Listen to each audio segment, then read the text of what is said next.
इस मूवी का स्टार्ट होता है और हमें पता चलता है कि बहुत हजारों पहले चीन के अंदर हेल यानी जहन्नुम का दरवाजा खुल गया था, जिसकी वजह से यहाँ चाइना में बहुत से डीमंस ने अटैक करना शुरू कर दिया था। और अब ये डीमंस इंसानों को मार मार कर चीन में तबाही फैला रहे थे। और अब चीन का एक अमीर आदमी अपनी फैमिली को बचाने के लिए बहुत से डीमन स्लेयर्स को हायर करता है, यानी वो लोग जो डीमंस को मार सकते थे। और इस वक्त बहुत से डीमन स्लेयर्स मेजिस यानी जादूगर थे। यहाँ अब हम इस पैलेस के अंदर बहुत से डीमन स्लेयर्स यानी डीमन हंटर्स को देखते हैं, लेकिन वो सब के सब बहुत ही बुज़दिल लग रहे थे, क्योंकि तो ये सोच रहे थे कि किसी न किसी तरह डीमन रुक जाए और उन पर अटैक ना करे। जबकि उनमें से एक डीमन हंटर जिसका नाम जेड है, जो कि इस मूवी की मेन कैरेक्टर भी है, सिर्फ वही उस डीमन का इंतजार कर रही थी और उससे लड़ना चाह रही थी। लेकिन यहाँ मिस्ट्री ये थी कि जहाँ सब लोग डीमन से इतना लड़ रहे थे, तो एक वही क्यों डीमन का इंतजार कर रही थी, जिसके बारे में हमें मूवी में आगे पता चलेगा। और अब हम देखते हैं कि अचानक उसे फील हो रहा था कि डीमन यहाँ आने वाला है, जिसको मारने के लिए वो तैयार खड़ी थी। और तभी पैलेस का दरवाजा खुलता है और उसके पूरा खुलने से पहले ही वो अपना वेपन दरवाजे पर मार देती है। अब उसके वेपन के दरमियान में जो आदमी फंसा था वो कोई डीमन नहीं था,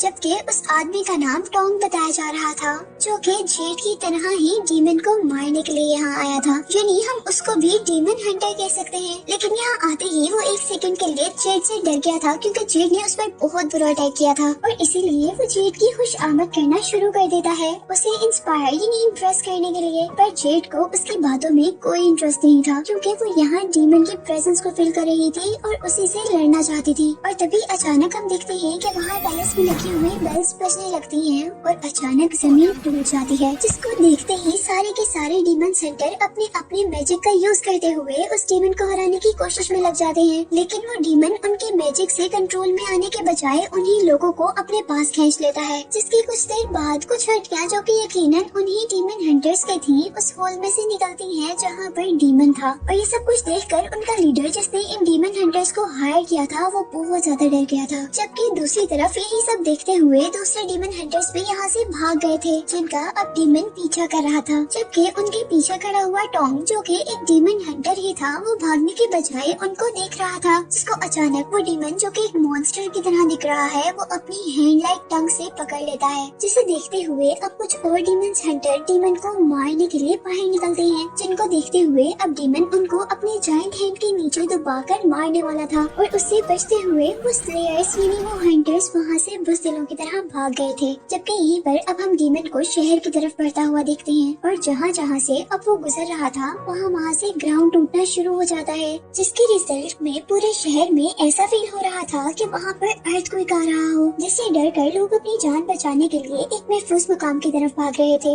और वो डीमन सारी बिल्डिंग्स को गिराता हुआ लोगों के रश तक पहुँच गया था। और यहाँ डीमन हंटर्स अपने आखिरी अटैक के लिए शहर के एक बहुत बड़े ब्रिज तक पहुँचे थे। और इनके अब इस मैजिक अटैक से वो डीमन अपने आप को रिवील करते हुए पानी में से अपने आप को बाहर निकालता है। और उसके बाहर निकलते ही हमें पता चला था कि टोंग जिसको उस डीमन ने खा लिया था, वो असल में अभी तक मरा नहीं था, क्योंकि इस वक्त हम उसको डीमन की बैक पर बैठा हुआ देख रहे थे। और वो उस वक्त डीमन को कंट्रोल करने की कोशिश कर रहा था, ताकि वो आगे तबाही न फैला सके। जबकि वो डीमन बाहर निकलते ही डीमन स्लेयर्स के लीडर को खा जाता है, जिसके बाद हम देखते हैं कि वो मॉन्स्टर यानी वो डीमन सब चीजों को तोड़ता हुआ अपने सामने आने वाले लोगों को खाता जा रहा था। जिस दौरान वो अपने ऊपर बैठे हुए टोंग को भी अपने ऊपर से नीचे गिरा देता है। और अब यहाँ पर एंट्री होती है जेड की, जो कि अब डीमन पर अपने पॉइजनस एरो से अटैक करने वाली थी। जिस दौरान वो डीमन भी गुस्से से चिल्लाते हुए लोगों को खाता जा रहा था। और अब जैसे ही वो डीमन एक आदमी को खाने लगता है, तो हम देखते हैं कि टोंग उस आदमी को बचाने के लिए जाता है। और जैसे ही टोंग उसे बचाने के लिए जंप करता है, तो जेड का एरो डीमन के बजाय टोंग को लग जाता है, जिसकी वजह से वो भी अब जमीन पर जा गिरा था, जहाँ एक ओल्ड लेडी ने उसे गलत आदमी समझकर स्लैप कर दिया था। जबकि दूसरी तरफ अब वो लड़कियाँ उस अटैक को छोड़कर डीमन पर दूसरा अटैक करने वाली थी। और जैसे ही वो उसकी आई पर अटैक करती हैं, तो फाइनली डीमन मर जाता है। और अब जेड उस क्रिएचर की बैक पर चढ़कर उसकी बैक पर कट लगाती है, और टोंग जल्दी से जंप करते हुए जेड को क्रिएचर के ऊपर से उतारते हुए उसे उस क्रिएचर के पॉइजनस ब्लड से बचाता है। और यहीं पर हमने देखा था कि जैसे ही उसका ब्लड दूसरे आदमी के फेस पर गिरा था, तो उसका फेस जलने लगा था, यानी उसका ब्लड बहुत ज्यादा खतरनाक था।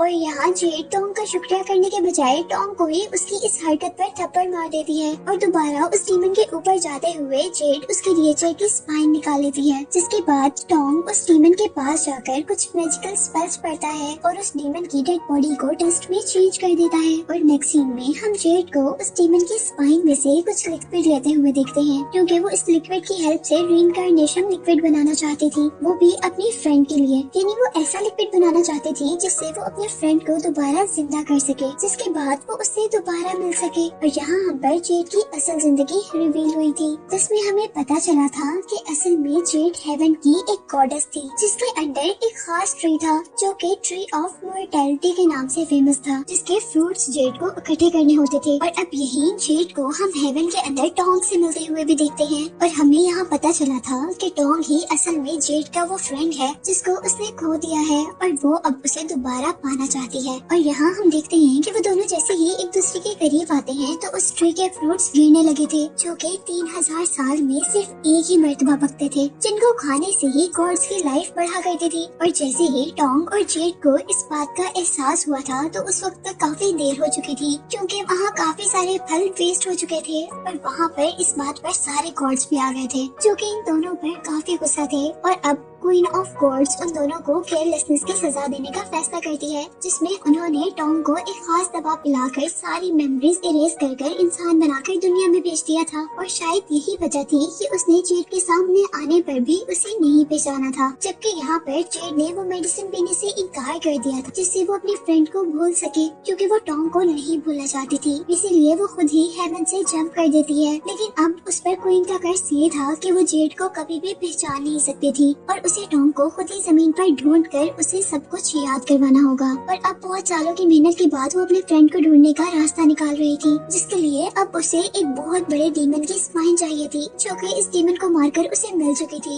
लेकिन अभी भी उसके मैजिक में एक चीज कम थी, जो कि एक साइक्लॉप की आँख थी। और यहाँ साइक्लॉप वो क्रिएचर होते हैं जिनके पूरे फेस पर सिर्फ एक ही आई होती है। यही इसके बाद हमें टोंग को दिखाया जाता है, जो कि जंगल में था, जिसके सामने से एक काफिला गुजर रहा था और कैरेज के अंदर हम बहुत ही खूबसूरत लड़कियों को देखते हैं, जो कि असल में डीमंस थी, जिनको टोंग ने पहली ही नजर में पहचान लिया था। जबकि वो डीमंस भी जान गई थी कि टोंग कोई आम इंसान नहीं है, बल्कि एक बहुत ही पावरफुल इंसान है, क्योंकि उन डीमंस को टोंग के इर्द गिर्द एक गोल्डन लाइट नजर आ रही थी। और यहीं पर एक ग्रीन ड्रेस डीमन टोंग को देखकर उसे पहचान जाती है और यहाँ उसे याद आता है कि टोंग उसका सेवियर है, यानी एक मर्तबा टोंग ने उसकी जान बचाई थी। और टोंग के इस दुनिया के पास्ट के बारे में हमें पता चलता है कि हेवन से आने के बाद वो एक ड्रैगन था जिसने डीमंस को मारा था और यहीं पर उसने एक बहुत ही बड़ी इवल क्रिएचर को बुद्धा स्टैचू के नीचे कैद भी कर दिया था। और यहीं पर हम देखते हैं कि उस क्रिएचर का एक बेबी उस क्रिएचर के मुंह से बाहर निकल कर आ गया था और यहाँ टोंग ने उसे देख भी लिया था, पर उस बच्चे को मारने के बजाय उसने उस बच्चे को वहाँ से दूर किसी इलाके में जिंदा छोड़ दिया था। और डीमन हमें छोटा सा स्नेक नजर आ रहा था और यहाँ हमें पता चला था कि ये ग्रीन ड्रेस में जो लड़की है वही स्नेक डीमन है, जो कि टोंग को बहुत सौ सालों के बाद देखकर बहुत ज्यादा हैरान थी। और उसे यहाँ पर रियलाइज हुआ था कि उसकी जिंदगी टोंग की ही दी हुई है और वो उसकी जिंदगी की मकरूज है। और अब इसके बाद हम उन तीनों डीमंस को एक पैलेस में देखते हैं, जहाँ उन तीनों के फादर जो कि डीमन लॉर्ड हैं, वो उन तीनों पर बहुत ज्यादा गुस्सा हो रहे थे, क्योंकि उनका प्लान जो खराब हो गया था। और हमें पता चला था कि असल में उनका प्लान किंग को मारने का था, जिसके बाद वो पूरी दुनिया को अपना स्लेव बना सकते थे, यानी अपना गुलाम बना सकते थे। लेकिन यहाँ किसी अननोन पावर ने उन डीमंस को किंग से दूर कर दिया था, जिसकी वजह से वो उसको नहीं मार पाए थे और उनका प्लान फेल हो गया था। और अब डीमन लॉर्ड अपना प्लान चेंज करने का सोच रहे थे, जिसमें उनको एक इंसानी लड़की की जरूरत थी, जिसको उस किंग के इर्द गिर्द कोई भी पावर ना पहचान पाए और वो लड़की उनका वो सारा काम कर दे। और उनकी बात सुनते ही हम यहाँ इन तीनों खूबसूरत लड़कियों को उनकी असल डीमन फॉर्म में देखते हैं, जहाँ एक डीमन एक अजीब से स्पाइडर में चेंज हो गई थी, यानी वो स्पाइडर डीमन थी, जबकि दूसरी एक डॉग लाइक क्रिएचर में चेंज हो गई थी और वो लोग बच्चों को खा रहे थे ताकि वो लॉन्ग टर्म तक जिंदा रह सके। और अब नेक्स्ट सीन में हम दोबारा टोंग को देखते हैं, जो कि मॉन्क बनना चाहता था, यानी बुद्धिस्ट का लीडर बनना चाहता था, जिसके लिए उसे अपने सारे बाल उतारने थे। लेकिन जब भी वो ये काम करने लगता था तो उसके बाल आयरन यानी लोहे की तरह अकड़ जाते थे। और यहाँ अब टोंग के मास्टर एक एक्स लेकर उसके बालों को काटने की कोशिश कर रहे थे, लेकिन उसके बाल तो नहीं कटते बल्कि वो एक्स ही टूट जाती है। यहाँ पर टोंग बहुत ज्यादा उदास हो गया क्योंकि वो दुनिया में आने के बाद हमेशा से एक मॉन्क बनना चाहता था। अब वो परेशान था कि वो ऐसा क्यों नहीं कर सकता था। और यहाँ पर टोंग के मास्टर्स में से एक मास्टर उसे कहता है कि ऐसा भी तो हो सकता है कि पिछली लाइफ में गॉड्स तुमसे नाराज हों और इसीलिए अब वो तुम्हें मॉन्क ना बनने दे रहे हो। जिसको सुनते ही वो उनसे पूछता है कि अब मुझे क्या करना चाहिए, और वो उसे सजेस्ट करते हैं कि तुम्हें टेंपल में जाकर गॉड से माफी मांगनी चाहिए। और जैसे ही वो गॉड से माफी मांगने के लिए टेंपल के अंदर जाता है तो सारे बुद्धा स्टैचू यानी गॉड्स के स्टैचू अपना मुंह दूसरी तरफ फेर लेते हैं, जिससे उसे ये बात कंफर्म हो गई थी कि गॉड उससे बहुत ज्यादा नाराज है, यानी उसने अपनी जिंदगी में कुछ ऐसा किया है जो कि बहुत बुरा था। लेकिन वो इस बात पर कंफ्यूज था कि उसने आज तक किया क्या था, क्योंकि उसने तो आज तक कोई भी बुरा काम नहीं किया था। और इसीलिए अब वो गॉडेस ऑफ मर्सी के पास जाता है और उससे बहुत ज्यादा प्रे करने के बाद वो उससे ये कहता है कि मुझे बताएं कि मेरा कसूर क्या है। और यहाँ सारे गॉड्स में से सिर्फ गॉडेस ऑफ मर्सी ही उसकी बातों का जवाब देती है। और यहाँ वो उसकी बातों के जवाब में कहती है कि तुम्हें अपने पास की सच्चाई को जानने के लिए एक साइक्लोप को मारना होगा, यानी एक आंख वाले डीमन को मारना होगा। और इससे पहले कि वो गॉडेस ऑफ मर्सी की बातें समझ पाता उतनी ही देर में टेंपल के अंदर बुद्धिस्ट आ जाते हैं, जो कि बुद्धा स्टैचूज को उल्टा हुआ देखकर बहुत ज्यादा परेशान हुए थे। और अब वो उस आदमी को नुकसान पहुंचाना चाहते थे जिसने उनके गॉड्स को नाराज किया था। और जैसे ही उनको पता चलता है कि ये काम टॉम का है तो वो उसे पकड़कर मारना शुरू कर देते हैं। और इतनी ही देर में यहाँ पर एक रिच लेडी की एंट्री होती है और उसके यहाँ आने पर पता चलता है कि यहाँ पर जितने भी बुद्धिस्ट मॉन्क यानी बुद्धिस्ट के लीडर्स आए थे वो उसके कहने पर आए थे, क्योंकि उसने यहाँ पर कुछ प्रेयर्स करवानी थी। लेकिन उसका काम लेट होने की वजह से उसको बहुत ज्यादा गुस्सा आ जाता है और वो अपने सोल्जर्स को सारे मॉन्क्स को मारने के लिए कहती है, जिसको टोंग के मास्टर रोकने के लिए आगे बढ़ते हैं। लेकिन यहाँ पर एक सोल्जर उसके हेड पर अटैक कर देता है, जिससे उसे काफी पेन होता है। लेकिन हैरत की बात ये थी कि अब उसके सर से एक अजीब किस्म की गोल्डन लाइट निकलना शुरू हो गई थी और इसी के साथ आसमान में सारे बादल भी इकट्ठे हो गए थे और यहाँ पर बिजली भी चमकने लगी थी। और तभी हम देखते हैं कि आसमान से तेज रोशनी उसके सर तक आती है और वो मॉन्क एक बहुत बड़े मॉन्स्टर में चेंज हो जाता है। वो यहाँ पर सारे सोल्जर्स को मारकर दूर फेंक देता है, जबकि टॉम उसे देखकर बहुत ज्यादा खुश था क्योंकि उसे उसके लीडर बहुत पावरफुल लग रहे थे। और यहाँ पर वो ओल्ड मैन टॉम को बताता है कि वो असल में कोई मॉन्क नहीं है बल्कि वो टॉम का फ्रेंड है जो कि हेवन से आया है। और वो क्योंकि टॉम को और मुसीबत में नहीं देख सकता और इसीलिए वो टॉम को दोबारा हेवन में ले जाने के लिए हेल्प करने के लिए आया था। लेकिन यहाँ टॉम को उसकी बातें बिल्कुल भी समझ नहीं आ रही थी, इसीलिए वो मॉन्स्टर उसके हेड पर हाथ रखता है और उसे उसके पास्ट के बारे में दिखाता है, जहाँ वो हेवन का एक गॉड है जिसको क्वीन ऑफ गॉड ने कर्ज देकर दुनिया में भेजा था। और साथ ही उन पर ये भी कर्ज था कि वो अपने फ्रेंड्स की शक्ल भी नहीं पहचान सकते। और ये देखते साथ ही जैसे ही टॉम पीछे मुंह करता है तो उसका फ्रेंड भी अब इंसानी शक्ल में चेंज हो चुका था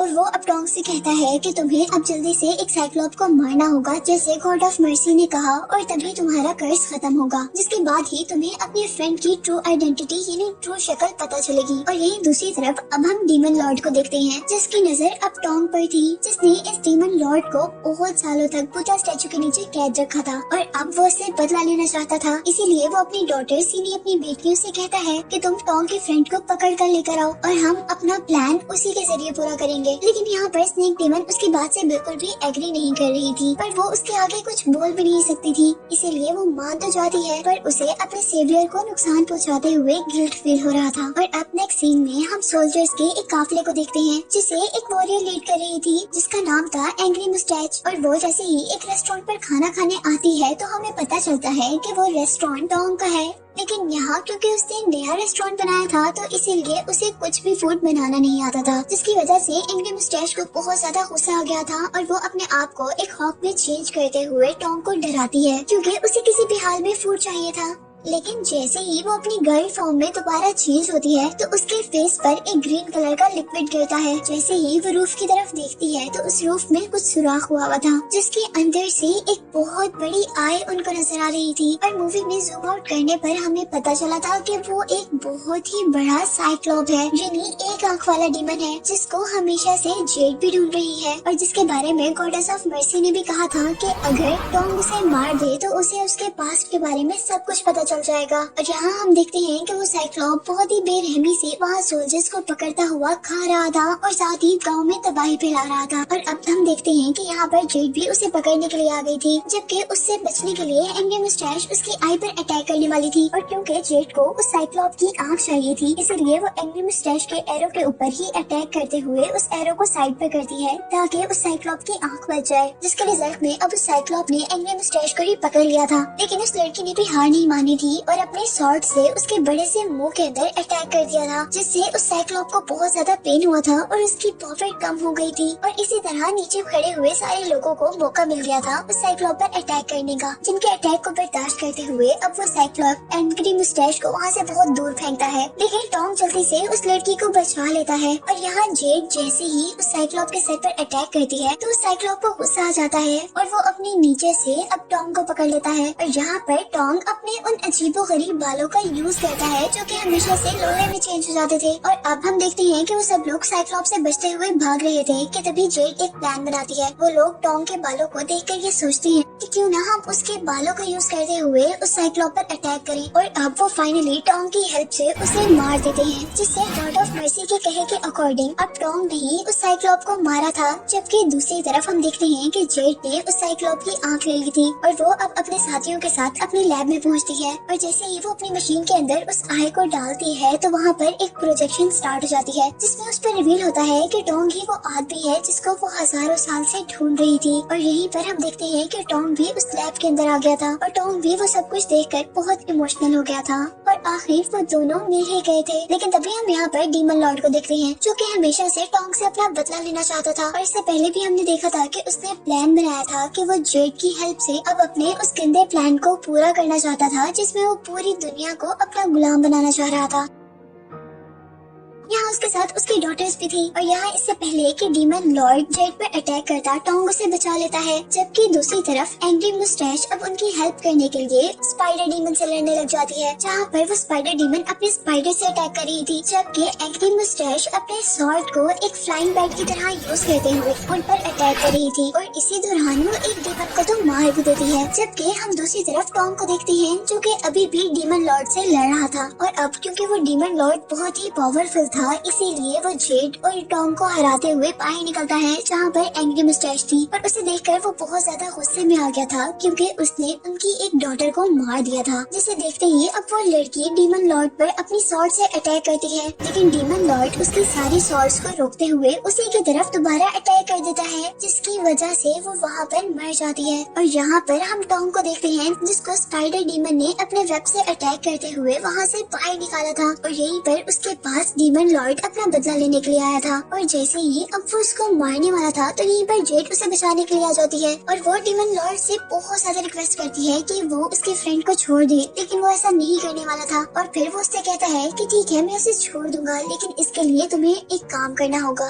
और क्योंकि जेड ने बहुत सालों बाद अपने फ्रेंड को पाया इसलिए वो अपने फ्रेंड के लिए कुछ भी करने के लिए तैयार थी। और वो यहाँ पर डीमन लॉर्ड की सारी बातें मान लेती है। और अब यहाँ पर डीमन लॉर्ड के कहने पर स्नेक डीमन उसके अंदर एक पैरासाइट डालती है, जिससे जेड भी अब पॉइजनस हो गई थी और उसने यही पॉइजन किंग के अंदर डालना था, जिससे वो किंग मर जाता और इस तरह डीमन लॉर्ड इस पूरी दुनिया पर कब्जा कर सकता था। और अब नेक्स्ट सीन में हम जेड को उस किंग के पैलेस में देखते हैं और यही दूसरी तरफ अब हम टॉम को देखते हैं जो कि बिल्कुल मरने ही वाला था। और तभी यहाँ पर स्नेक डीमन आती है और वो अपनी बॉडी के अंदर से अपनी स्पिरिचुअल एनर्जी निकाल कर टॉम के मुंह में डाल देती है, जिससे वो अब बिल्कुल ठीक हो सकता था। और उसने ऐसा इसलिए किया था क्योंकि टॉम ने भी उसकी एक एक मर्तबा जान बचाई थी और वो यहाँ पर टॉम को जेड की लोकेशन भी बताती है कि वो इस वक्त कहाँ पर है और क्या कर रही है। और अब यहाँ इस टेम्पल के अंदर जहाँ पर इस वक्त टॉम था और करीब जाने पर उसे सुनाई देता है कि साइक्लोप को मारने पर उसे अब उसकी गॉड्स पावर वापस दे दी गई है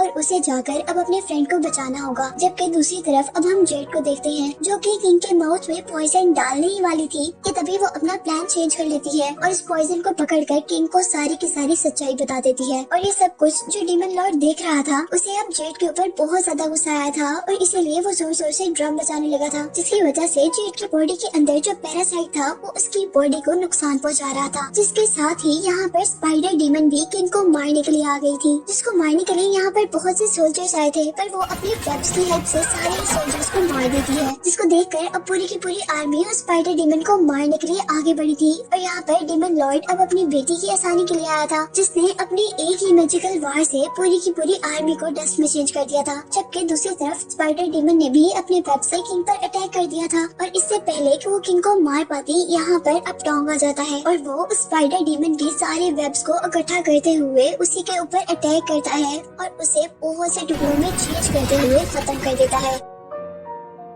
और यहीं पर टॉम का फ्रेंड अब डीमन लॉर्ड से लड़ने के लिए दोबारा एक मॉन्स्टर क्रिएचर में चेंज हो गया था, लेकिन फिर भी डीमन लॉर्ड के आगे वो कुछ भी नहीं था, इसलिए डीमन लॉर्ड उस पर अटैक करते हुए उसे पीछे गिरा देता है। और यहीं पर अब हम टॉम को देखते हैं जिसने जल्दी से जेड के पास जाकर उसे अपनी पावर से दोबारा ठीक कर दिया था और फिर वो उसको लेते हुए बाहर आया था, जहाँ पर वो ओल्ड मैन यानी जेड का फ्रेंड डीमन लॉर्ड से लड़ रहा था। पर डीमन उसे बार बार बहुत ही आसानी से हरा रहा था और एक टाइम वो भी आया था जब डीमन लॉर्ड ने उस बड़े से मॉन्स्टर को उठाकर दूर फेंक दिया था, जिसकी वजह से वो दोबारा अपनी ह्यूमन फॉर्म में चेंज हो गया था। लेकिन वो ओल्ड मैन यानी टॉम का फ्रेंड अभी भी हार नहीं मानता और दोबारा डीमन लॉर्ड पर अटैक करने के लिए खड़ा होता है। जबकि यहीं पर हम जेड को भी देखते हैं जो डीमन लॉर्ड पर अटैक करने के लिए आगे बढ़ती है, लेकिन क्योंकि उसमें बिल्कुल भी पावर्स नहीं थी इसलिए डीमन लॉर्ड उसे एक ही किक में वहाँ से दूर गिरा देते हैं, जिससे उसको बहुत ज्यादा चोट आती है। और यहीं पर टॉम के फ्रेंड ने अब दोबारा डीमन लॉर्ड पर अटैक कर दिया था, लेकिन यहाँ डीमन लॉर्ड ने उसे हरा कर बहुत दूर फेंका था और अब के डीमन लॉर्ड के इस अटैक से वो मर गया था। लेकिन इस लड़ाई में टॉम का सिर्फ फ्रेंड ही नहीं मरा था, बल्कि टॉम के फ्रेंड ने डीमन लॉर्ड को भी बहुत नुकसान पहुंचाया था, जिससे उसे बहुत ज्यादा ब्लीडिंग हो रही थी और वो बिल्कुल मरने के करीब था। और अब वो अपनी बेटी यानी स्नेक डीमन से उसकी स्पिरिचुअल पावर मांगता है, जो कि वो पहले ही टॉम को दे चुकी थी। और यहीं पर हम देखते हैं कि टॉम के हाथ में जेड की भी डेथ हो गई थी, जिसे देखकर वो बहुत ज्यादा उदास हुआ था। लेकिन उसकी डेथ से अब टॉम को उसकी सारी गॉड एनर्जी वापस मिल गई थी और यही डीमन लॉर्ड जो कि बिल्कुल मरने के करीब था वो भी अपनी असल शक्ल में आ गया था, जिसको देखते ही स्नेक डीमन अब समझ गई थी कि वो अब उसे ही खाने वाला है, जो कि डीमन लॉर्ड को हर हाल में एनर्जी चाहिए थी। और डीमन लॉर्ड ऐसे ही करता है, वो अपनी बेटी को ही खाकर अपने अंदर एनर्जी पूरी कर लेता है। और अब वो ड्रैगन जल्दी से टॉम की तरफ बढ़ता है, जो कि एक गोल्डन गॉड में चेंज हो चुका था, जो कि अपने मैजिक का यूज करते हुए अपने जैसे बहुत सारे सोल्जर्स को बाहर निकालता है और उससे उस ड्रैगन पर अटैक करवाता है। और अब उस ड्रैगन को मारने के लिए टॉम भी उसी ड्रैगन की तरह अपने अंदर से बनाए हुए सारे ही सोल्जर्स को असेंबल करते हुए वैसे ही ड्रैगन बन जाता है और उससे लड़ता है। लेकिन यहाँ पर अब वो रेड ड्रैगन टॉम पर अटैक कर देता है, जिसकी वजह से वो वहाँ पर टूट गया था। लेकिन टॉम ने अभी भी हार नहीं मानी थी और उसने अपनी बॉडी से निकले हुए सारे ही सोल्जर्स को अब एक इंसान में बदल दिया था और आखिर एक जोरदार पंच उस ड्रैगन को मारते हुए आखिर उस ड्रैगन को हरा ही दिया था। और फिर वो ड्रैगन को मारने के बाद दोबारा जेड के पास जाता है, जो कि डस्ट में चेंज हो चुकी थी, जिसे देखकर वो बहुत ज्यादा दुखी हो गया था। और यहाँ पर अब एंट्री होती है गॉडेस ऑफ मर्सी की, जो उसे बता रही थी कि हेवन तुम्हारा इंतजार कर रही है और तुम हेवन में जा सकते हो। लेकिन वो हेवन में जाने से इनकार कर देता है और उन्हें कहता है कि मेरा यही कर्ज है कि मैं अपनी फ्रेंड के बगैर रह रहा हूँ। और उसकी बात सुनते ही गॉडेस ऑफ मर्सी उसके फ्रेंड की सोल को एक बर्ड में चेंज करते हुए हमेशा के लिए उसके साथ दे देती है, जिसके बाद हम टॉम को हेवन में जेड की सोल के साथ देखते हैं और यहीं पर मूवी एंड हो जाती है।